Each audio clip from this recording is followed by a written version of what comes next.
And here we are. Did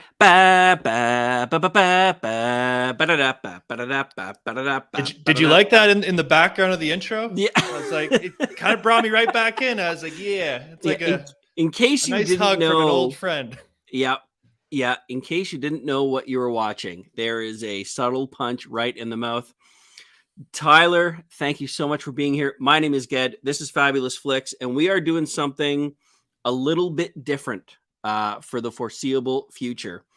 I have had the absolute pleasure of being on your channel doing the Star Wars stuff from Boba Fett to Obi-Wan to Mandalorian. And although these don't always get the most views, they are without a doubt my favorite thing in the world to do. So you were in town visiting me a week or so ago. We were having lunch on a patio.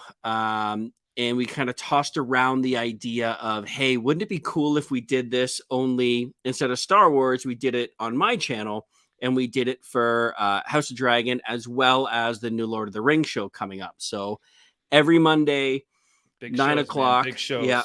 Yeah, big show. So every Monday at 9 o'clock, we'll give people 24 hours to watch it because I don't want to be those massive spoiler douche dropping people. Like, I'll give you a day. But if you can't make time for it between Sunday night at 9 o'clock and Monday night at 9 p.m., I don't know what you're doing with your life. So my initial things in this. That's right. Well, if you're here with us, we appreciate it. If you feel like dropping comments, I will try and find a way to show them. We will interact, ask anything you want. If I don't know the answer, I'll look at Tyler. If he doesn't know, we will make it up.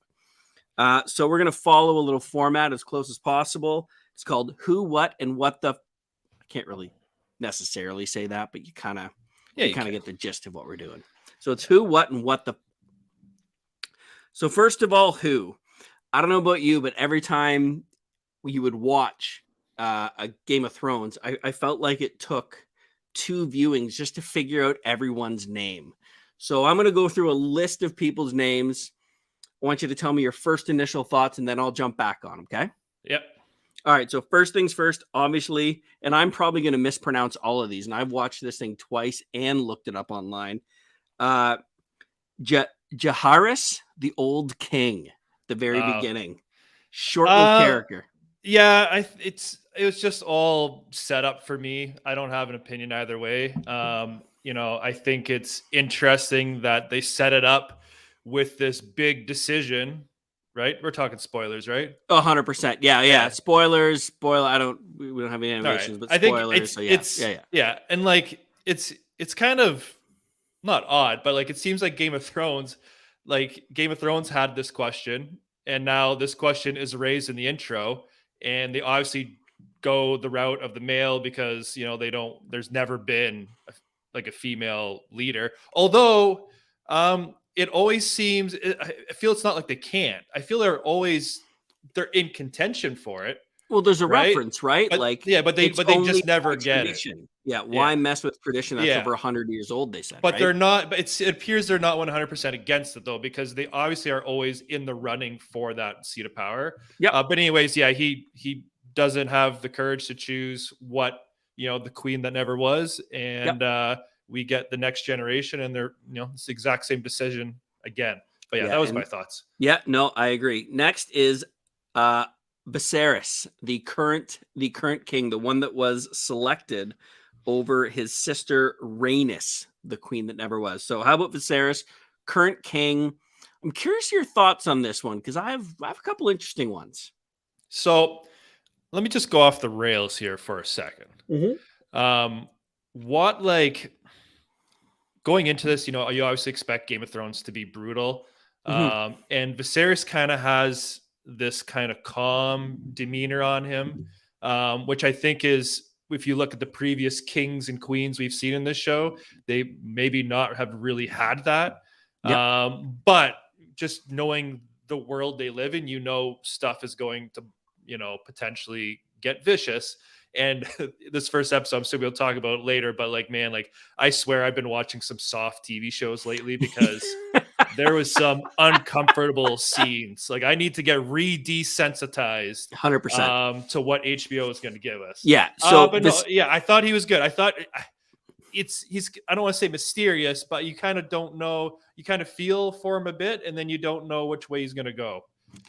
I'll be honest, I love him as a character. He's very un-Targaryen. He's warm, he's real, he's not as ruthless. He believes in peace to the point of ignorance. Like, there was no City Watch until he anoints his brother Damon to start bringing it back up, and we can all see how that's going to end. But like, he speaks with calm demeanor. He has a sense of humor. Like, you can see, like, he loves his wife. You know, obviously we're going to get into what happens with Queen Emma at the end of this episode, but they're sitting around that table afterwards. They're talking about heirs, and he's like, my wife and my son are dead, and you vultures are here just picking at the scraps. Like, he is a character. He's a very refreshing character for being a Targaryen. And I mean, we love him, which means, you know, he's probably going to get Ned Stark at some point. Because he's so wonderful. But I think he's super refreshing. Yeah. So the other thing too, I'll add on him. We see throughout the episode, he's getting wounded and they're not healing. And then he cuts himself on the throne. Yeah. I don't think neither of us have read the book for this one. Have you? No. So these are shots in the dark. I've seen some people talk and explain. It makes sense to me. It's that he keeps cutting himself on the throne. It's almost like a metaphor for he's not tough enough for it. He's not ruling appropriately or with the power he should, or maybe he's too soft, whatever it is. Yep. And it's kind of like he's being reminded that, you know, he's not taking the steps he needs to take. So is that foreshadowing? He needs, because the conversation around who the heir is going to be, like, he's not dead. He's going to be the king for the foreseeable future, right? Until whatever. So does he need to toughen up and take a more brutal approach going forward? We'll find out. Next, Damon the brother, Damon Targaryen. This guy is an absolute monster. Struggles in the sack, apparently, though. There's that moment where he just can't seem to get stuff done. But this guy is ruthless. What he does with the City Watch, unleashing them before the King's Tournament. The King's Tournament is going to be on the what the portion of this conversation, by the way. So we're not even going to touch that. But this guy's an absolute maniac. Yeah, he's like, as I watch these characters, as we watch these characters, I'm like, who they remind me of. And initially, he's the Jaime Lannister for me, but like Jaime unhinged. You know what I mean? Like, Jaime did terrible things, but he was always calm, cool, and collected. This guy, I feel, is just outwardly just, you know, impulsive, right? But you know, he he's starting off as like, is this guy going to be your villain? But, you know, with all the twists and turns that we saw in Game of Thrones, right, where people hated Jaime's guts, and by the end of it, you're cheering for the guy. You'll love him. Yep. Will he eventually be someone you want to cheer for in the end? I don't know. Yeah, but he's so far, he's the massive dick. Yeah, no pun intended. As they're all watching him trying to get it done. It's interesting that he seeks solace in this young lady he spends time with. This isn't just a concubine of his. This is like a confidant. She seems to be the stir of the shits when it comes to this guy. And if I'm not mistaken, in that end scene when he's leaving, because I believe he's leaving on his dragon, if I'm not mistaken, because he is a rider of a dragon. She goes with him. Yeah. So if he's going home to where his wife is it just gonna be like, move out of the bed, like, this is who's here? I mean, this is a different time, right? So I'm going to assume that she's just going to sleep in another room. It definitely had shade. You know what? It has. He also, I said Jaime, but there's also shades of Tyrion as well, right? Because Tyrion 100%. Was always, you know, in that mix and treated certain people like that with like a lot of respect and gave them some power. So I'm going to skip Rhaenyra because she is obviously the main part of the show. Baela obviously was in the show for about. Or Bela, the son. The heir for a day. That's a savage shit call right there. And probably going to be the unhinging of what happens to come. But I thought the symbolism in that moment where Viserys has to make the decision between possibly saving the baby's life or losing them both. Sophie's Again, choice. not to jump back to Viserys, but that just shows what a real human he is. He was awesome. So, well, not really much to talk about there. It didn't really do. Obviously, had a very very small portion, but could be very very significant. But I will just say that that was the one scene that I thought was a little uncomfortable to watch the whole. Oh yeah. I was like, I'm not ready for this right now. yeah. I've been watching way too much Stranger Things to be able to see the graphic nature to which they depicted that. Like at least like in Game of Thrones, they let you work up to the Red Wedding. Yeah, like three seasons. No, they're swan like dive. Yeah. Rhaenys, the queen that never was. I like her, and my gut tells me that because she was on the other side of that decision 10 years beforehand, I think she's actually going. I don't know. I kind of hope she becomes an advocate to Rhaenyra.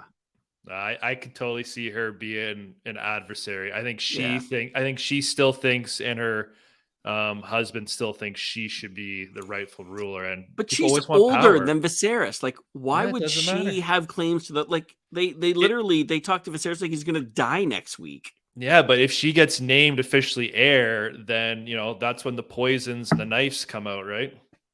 Yeah, the old King Joffrey. Okay. Otto Hightower, Hand of the King. Very interesting dynamic between him and Daemon Targaryen. The only thing that really jumped out about this is a moment in the King's Tournament where Daemon picks his son to joust with. That is definitely a bit of a slap in the face. I thought the how he win the joust was like a dirty move, like sticking the lance super to dirty. The ground.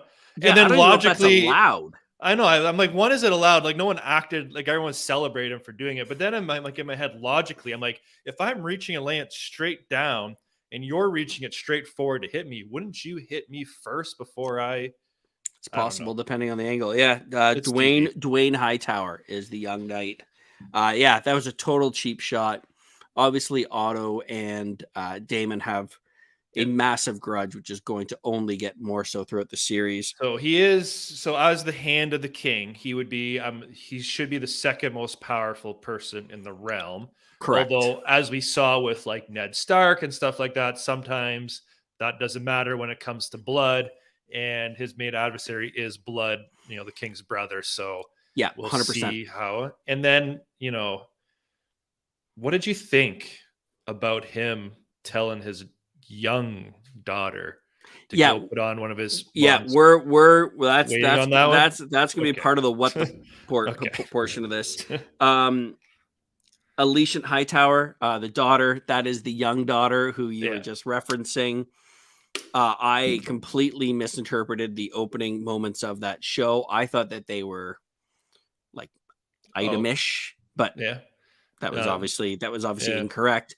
But having Daemon Targaryen ask for Alicia's favor, so basically the daughter of the guy he can't stand, and the sibling the sibling of the guy that he's about to undo in a joust.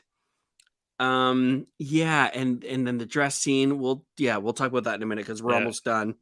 We only have two more. Sir Criston Cole, he was kind of the mysterious Dornish knight. Dorne is obviously interesting. Pablo Pascal's character from Game of Thrones was from Dorne.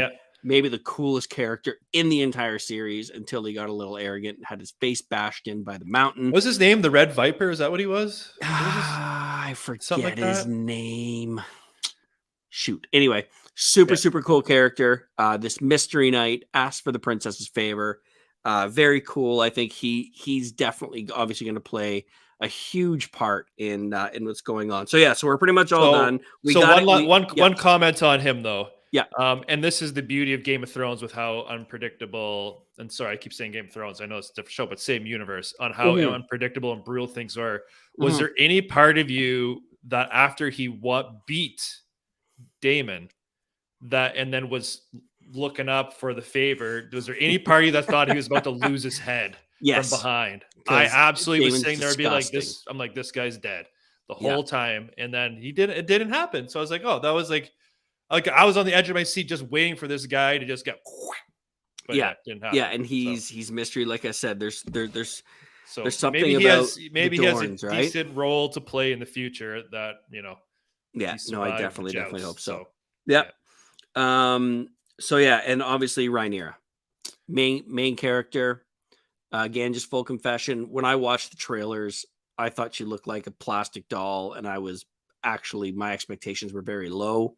Yeah. She very quickly has won me over as a character.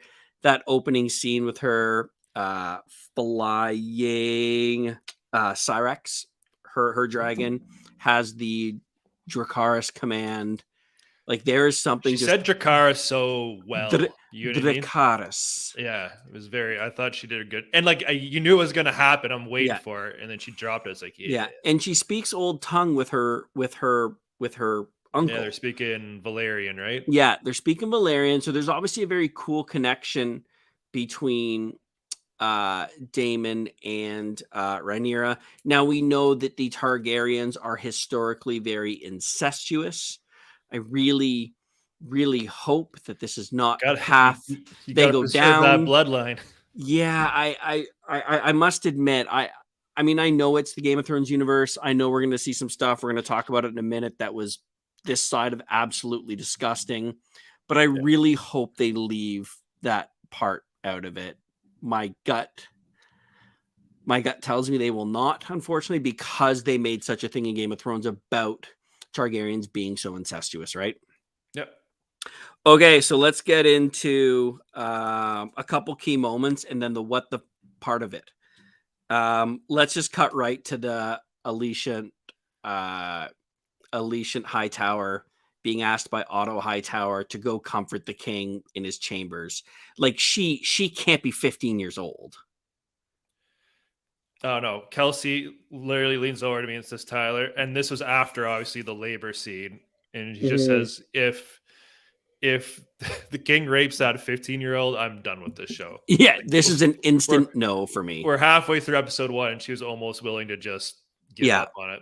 And then props to King Viserys. He wasn't Viserys. interested in it. Yeah, He's so genuine. yeah, he's just such a, and again, he's gonna be so lovable. He's gonna die some horrible death at the hands of his brother or something ridiculous like yeah. that. But yeah, there's that moment that they have, Alicia and him, when she said everyone spoke to me in riddles, and all I wanted to hear was someone tell me they were sorry. Like the sincerity there. I feel like Viserys doesn't have the ability to be real with anybody. He can't be real with his daughter anymore because she's now his Yeah. heir. He can't be real with his wife. I think Emma was really his rock. Like again, flash forward to before labor, and she's like, I feel after all these labors, I'm going to give birth to a dragon. And he said, then he will be loved and cherished. Like he's so warm. I feel like nothing will happen between Viserys and Alicent, but she'll become almost like a warm confidant, which is very Yeah. strange for a Targaryen. And But let's pick into the obviously like why Otto would have sent her. And like I got a couple questions for you. Has ugh, this happened before? It doesn't seem like it would because the wife would have been no, alive, and he doesn't seem like correct. No, he doesn't seem like he was like a Robert Baratheon. he was not a Baratheon. Um, and then guess what else I would say is then like who just sends their daughter to just someone lost his wife, like go bang the king essentially. Yeah, And go I comfort couldn't him in his chambers. I couldn't help but think, you know, if she were to have child from the king, that gives his family potentially heir to the throne. So I almost wonder, was that part of A his plan? 1000% yes. Yeah. And I know like Absolutely. bastard children in Game of Thrones are like they were hunted down and they were Mhm. illegitimate heirs, but in But in this this case, she wouldn't case, be a I don't bastard. think she wouldn't. Yeah. So I Absolutely think not. so I think it could work that. So I don't know, like, is he playing like He's playing the power play. everyone's 100% he's exactly playing the power play. Yep. everyone's move is to make a play for the throne. So Yep. is that part of his move? Grieving king, send my daughter in there and see what happens. Yeah. I mean, I think so, but it's only going to backfire because I have a feeling that Daemon Targaryen is going to make a play for Alicent. So it's basically going to be royal bloodline, who should have been next in line, who is one of his biggest foes, but also would give that legitimacy. That's where I see that going. Obviously, we quickly talked about Damon going up against Dwayne Hightower, the son of Otto. That's a cheap ass move. I don't care what anybody says. There were some boos from the crowd, but this guy is on an absolute zero fucks given play. He just doesn't care. Cool moment, I thought, at the very end. Viserys talks to Rhaenyra about Aegon Targaryen's dream. So in the US, when there's a new president, they get passed all the newt codes. As a Targaryen, when you get named an heir, you get told Aegon Targaryen's dream of the end of man. And the end of man comes from a very cold winter to the north. I thought that was perfectly placed, and also showed at how genuine it was that he wanted a Targaryen to be on the throne, not based on power hunger, but because, as we learn, you need dragon glass and fire for the White Walkers. So I'm going to disagree with you a little bit here. Okay, go. All right. Again, this is one of those things. If we get storylines down the road that fixes it, sure. But I thought it was a little bit of a reach to shove in the whole Song of Ice and Fire and the White Walker stuff, right? Like essentially the prophecy, into this episode, when, like, the events we see, right? He's talking about, like you said, a Targaryen has to be on the throne, which makes sense. You need dragons to defeat the White Walkers. And all this stuff. And he's passing this knowledge down that they actively know. Fast forward to Game of Thrones, nobody knows about the White Walkers. No one's talking about them. No one believes them. There is no Targaryens on the throne. And, it's Arya Stark kills the Night King and defeats the White Walker. Like, a Stark does it, not a Targaryen. Fair. So, like, that's the only thing. Like, again, but she does it with things you need from a Targaryen. Yeah, and maybe they flesh that out better. Like, I guess the big crux of it could be the Mad King, right? Like, absolutely. Maybe that's where the knowledge transfer and everything and their power ends with the Mad King. And then when the Lannisters take over, they don't believe any of that. And like I said, so like if they get towards that, I don't think they're going to go obviously that far in the future. But I guess maybe that's an explanation why. But like I was like. And again, maybe it's in the book. I don't know. But like it just seemed like it was like, I don't know. Like maybe it was like what's his name? Aegon, the original who went over the Westeros. Well, not was he the Mad? Well, the original, he's not the Mad King, but they kind of named each other after. Okay. Yep. But so maybe, when he originally went over, maybe he did see that and have a dream and knew that was going to happen. But then as he passed that down to generations. But when the Targaryens get overthrown, there's no way that'd be passed along. And the Baratheons are jokers, and they're loose-tongued, as you saw in the tournament. And all the dragons, I guess, die somewhere as well. So I guess maybe they are prepared for it now, but events caused the collapse, essentially, of the Targaryen reign. Yeah. And that's why they weren't ready. So I guess maybe I talked myself into liking it more. But at the time, I thought it was just a little odd. But maybe it does make sense. I think it makes beauty sense. Okay. Damon City Watch, armed to the teeth, goes out into King's Landing and absolutely has a slaughter fest uncontested. Just, in my opinion, a flex. Agree or disagree. He's just trying to check to see the loyalty of these 2,000 people now. The City Watch, 2,000 people.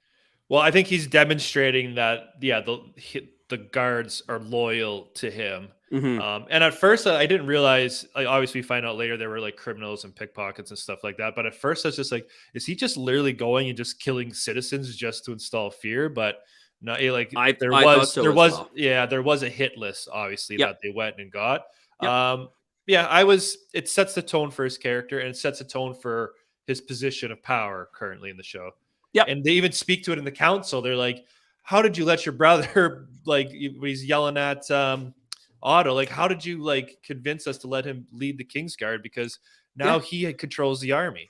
Yeah, and he's like, this was your idea. I said, make a Yeah. master of law. You said he was a tyrant. I said, make a master of coins. You said he'd spend us broke. Yeah. And then we said, give him the city guard, and then you armed him to the teeth. Like, it was his call, right? So they're obviously, Okay. they're worried about it. Yeah. Yeah, I already made fun of him having a little trouble in the sack. I think intimacy is going to be a thing for Daemon Targaryen. As weird as it sounds, I think that's going to play in. We'll see what happens. Yep. Okay, the King's Tournament. The Queen That Never Was and her husband, he's known as the Sea Snake. He's one of the best captains ever. I forget his name. I apologize. He looked at him and was like, is this how we should be celebrating the birth of a new king? Like, that is HBO welcoming everybody back. As you said, we all got a little undesensitized. Yeah. That was like, that's ridiculous. Yeah, like the tournament makes sense, whatever, but then it just turned into just A bloodbath. a gory mayhem, and A everyone's sitting there like bloodbath. was okay with it. Mm-hmm. I mean, like I remember back in Game of Thrones, I think they had like a tournament when the Mountain was in it, right? And the Mountain killed a few people, but like he makes sense because he's uncontrollable and he was part of the he was obviously friendly with the Lannisters, but this was just like random participants just start smashing their faces in. Well, that was it. So it's basically a joust that went wrong, and then they're listening, and here we go. And one person's like, "I'm surprised it didn't start from day one." Yeah. Anyway, it's just super weird. The labor scene, we don't have to go into this. It is, if you haven't watched it, it is very detailed. I think they did it brilliantly. You can tell it was done brilliantly because it was very uncomfortable to watch. Yeah. I think the bond you see with Viserys and his wife, Queen Aemma, is probably the thing that people will forget the most, but probably what they should remember the most. I feel like that loss is really going to fuel the events, especially with the comments of his brother afterwards. Like this is really going to set into motion the rest of the series. I mean, good for you, HBO, for doing a great job of it, but that was tough to watch. Yeah, and it's like one of those things, like you could still like get the fact and point across that it's a brutal moment and not have to like pan down so many times. You know what I mean? But it's HBO, it's Game of Thrones. That's what they do. There's a precedent for it, so it is what it is. Like I said, a few more episodes, I'll be so desensitized. It'll be like not a big deal. Yeah, only one this time. Yeah. All right, so very quickly, let's. I guess it's rate it. I love the rating thing that we did when we were doing the Star Wars stuff with you. I hope you don't mind if I steal that. The highest score we have given anything ever was 8.7. For anybody watching, please understand that we don't rate very high. If anything even touches an 8, it was an incredible episode. So, please don't see a score that we give in the 7s and think that we're just being super hypercritical. We just are never going to be those people that are going to, this was a 9.9. I mean, we can only have so many Tyler moments in The Mandalorian where we go, this is the best episode ever. 8.2. Gotta check. So I am going to rate this a solid 7.8 to 7.9. I'm going to go 7.9. I think that it did a really good job explaining all the people that we spoke about tonight. It packed a ton into that first episode. I don't really have any criticism for it other than the reason it didn't crack the 8 scale for me was just because I admit I was caught off guard between the pregnancy scene, the head bashing in scene at the tournament, and the suggestion for young Alicent to visit the king in his chambers. So I'm going to stick 7.9. What about you? We're actually sharing a brain here. I was wondering if I should be generous and go 8.0, but my original gut was 7.9. Yeah. And a lot of the same things, like a lot of intro episodes, pilots, where they have a lot of heavy lifting to do. Yep. You know, some franchises have established characters already in them, and you kind of know what to expect. Yep. This one, yes, we know the world, but like Game of Thrones took episodes to like learn what family this and that, and like Yeah.